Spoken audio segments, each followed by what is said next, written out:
Quando eu fazia o ensino médio, tinha um colega meu amigo, que todo mundo chamava ele de louco. E as pessoas o consideravam um dos alunos mais inteligentes que já passou pelaquela escola. Apesar dele ser reprovado quase sempre em quase todas as matérias, ele e eu. Ele era tão inteligente que em 1999, 2000, não lembro a data, mas era por aí, ele fez com que o ventilador da sala ligasse com um controle remoto que ele mesmo inventou naquela época. Mas imagine você, o que é um aluno do segundo ano fazer isso em 1999 sem ter acesso à internet, meu amigo, que nem existia na época. O cara era um gênio, mas todo mundo entendia como se ele fosse louco. Por que eu estou falando isso, né? Mais uma vez, voltando os vídeos aqui que eu falo, ligo a câmera e começo a falar. Depois que eu postei o vídeo passado, que eu falei isso, eu fiz comparações com os rostos das pessoas que chegam durante a audiência. Quando o senhor entrou ali, eu achei o senhor parecido com alguém. Eu tenho essas loucuras, sabe, de comparar o povo com outras pessoas. Eu comecei a conversar com uma pessoa aqui, e aí eu cheguei à conclusão que eu posso ter também uma coisa chamada baixa inibição latente. Eu tô rindo, cara, porque assim, quem tem isso, seria cômico se não fosse trágico, são também as pessoas com esquizofrenia.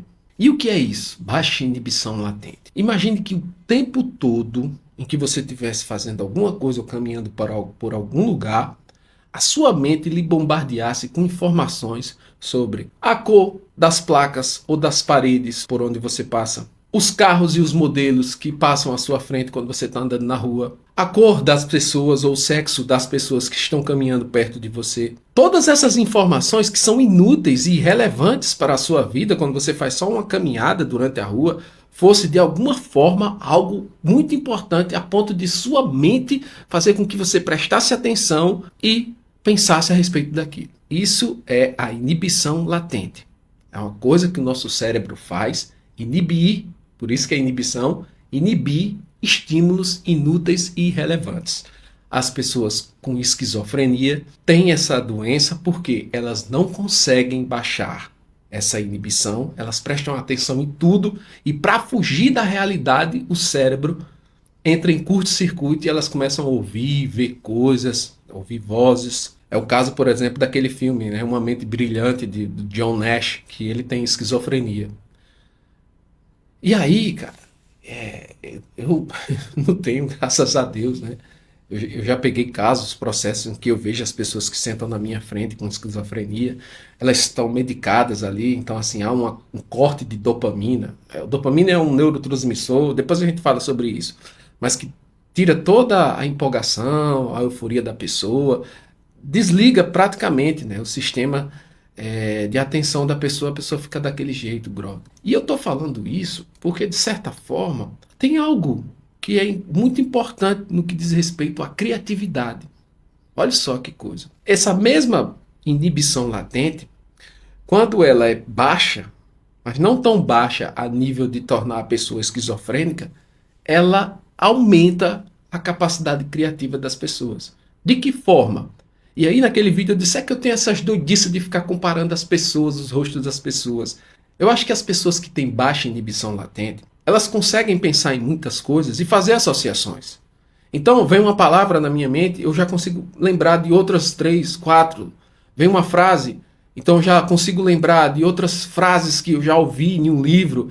Quanto melhor a memória que a gente tem, né, quanto mais a gente trabalha uma memória de longo prazo, a gente consegue fazer essas associações e aí criar coisas. O Brasil é um país rico em memes.